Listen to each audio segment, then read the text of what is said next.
Hey everyone, hope everybody is doing well. Hang on everybody, it's almost hump day. We're almost halfway through the week. So, this is Mr. Smoulder. Hi Smoulder.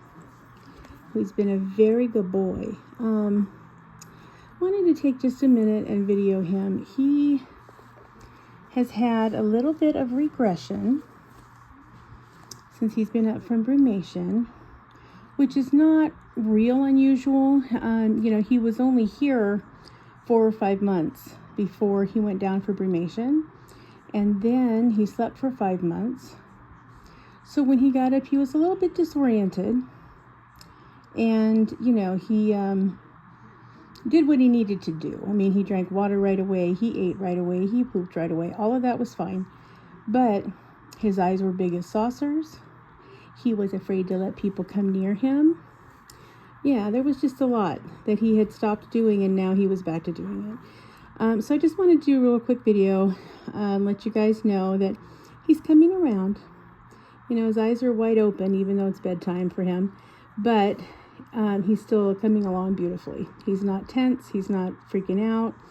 I decided to go ahead and start harness training him, which I had not started before he went down. But this is a very comfortable little harness. It's very soft. It's Velcro, so he doesn't have to worry. There's nothing poking him or choking him or making it hard for him. So you can see, you should be able to see your dragon breathing when they have a harness on. Again, look under their arm. Yeah, you can see right there how he's breathing. If you can't see that they're breathing, or they act like they're being constricted, be sure you loosen it up, because they need to have room for their lungs to expand. Okay, so some of you guys have to remember, especially if you're using a harness that's just paracord or just a hemp cord, that it can be cutting into them pretty easily, even when you don't realize it. So be extra cautious. But I will tell you that he's taking to it like a fish in water. Yes, he is. He's a good boy. Hi, Smoulder. So he doesn't know quite what to make of it, but he's not fighting it. He's not trying to run. He could do both of those things very easily. I have him, on his lead, but he's not tethered. I mean, so he could run if he wanted to, but he's doing very well. He's still trying to figure it out. He knows it's not hurting him. He's not quite sure what the point is. I know, Smoulder. When he had gone down for brumation, I hadn't started taking him out into the world yet. He didn't get to go on all of the kinds of trips that Finian goes on with me, because he had so much fear that I just wasn't sure. I felt like he needed a little bit of time before we started doing that particular part of his rehabilitation.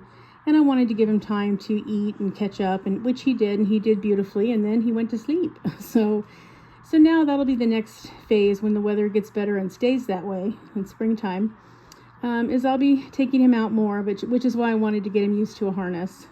I have several different kinds of harnesses, but because he is so fearful, and I wasn't sure how he would take to it, and he's also the smallest one in the house, I wanted to make sure that he really had a comfortable one that wasn't going to bind him or cause him any stress.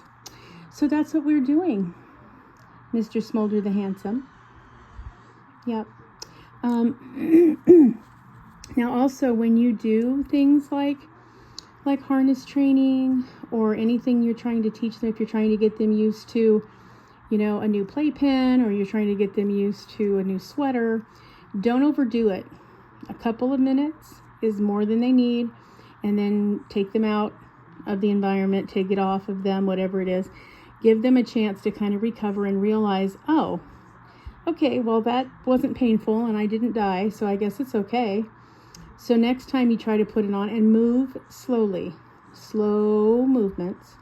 So the next time you try to put it on them or put them in that environment, they go, oh yeah, I remember this. Yeah, it didn't hurt me last time, so I'll hang with it one more time and see.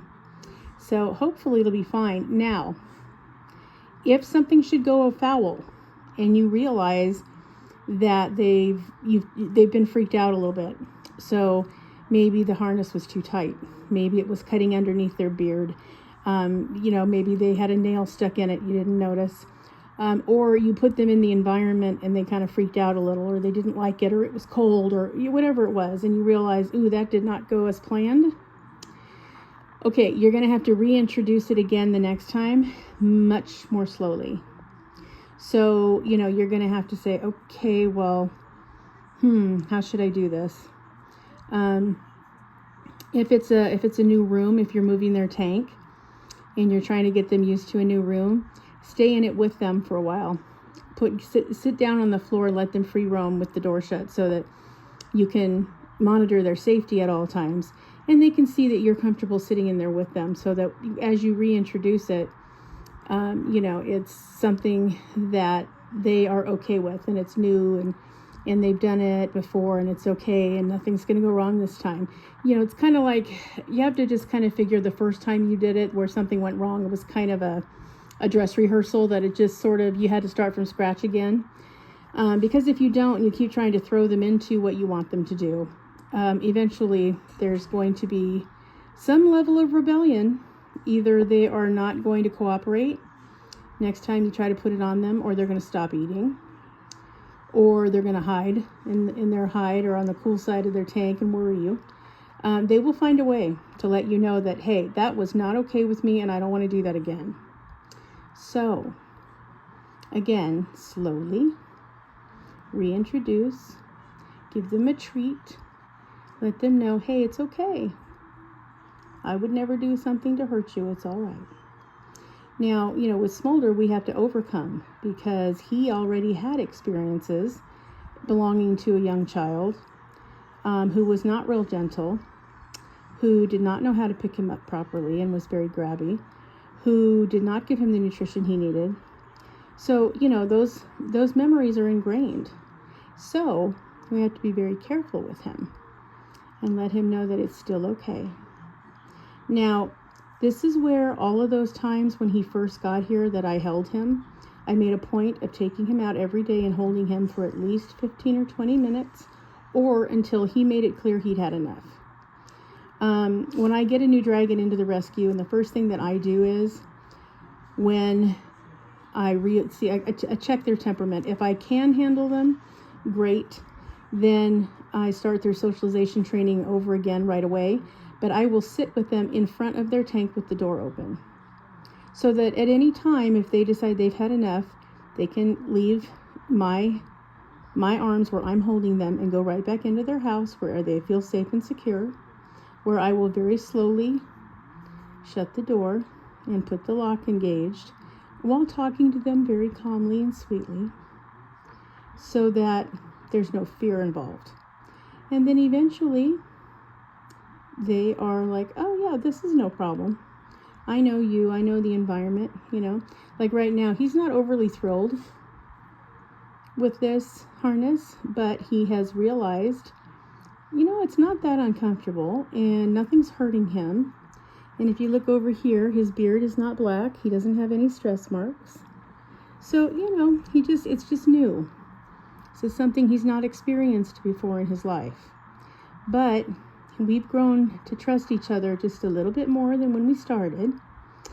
He did let me trim all of his nails again, so that was nice. And so, yeah, he's been doing very well. So, yeah, even though his eyes are large, they're not, overly expanded. You don't see the whites around it. You don't see him, freaking out or looking scared. So, yeah, it's time for bed, Smoulder. Are you ready?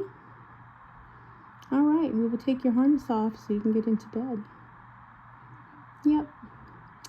Okay, guys, well, have a good evening. Hang in there, everybody. The weekend will be here soon. And have a good rest of your week. Talk to you soon. Bye.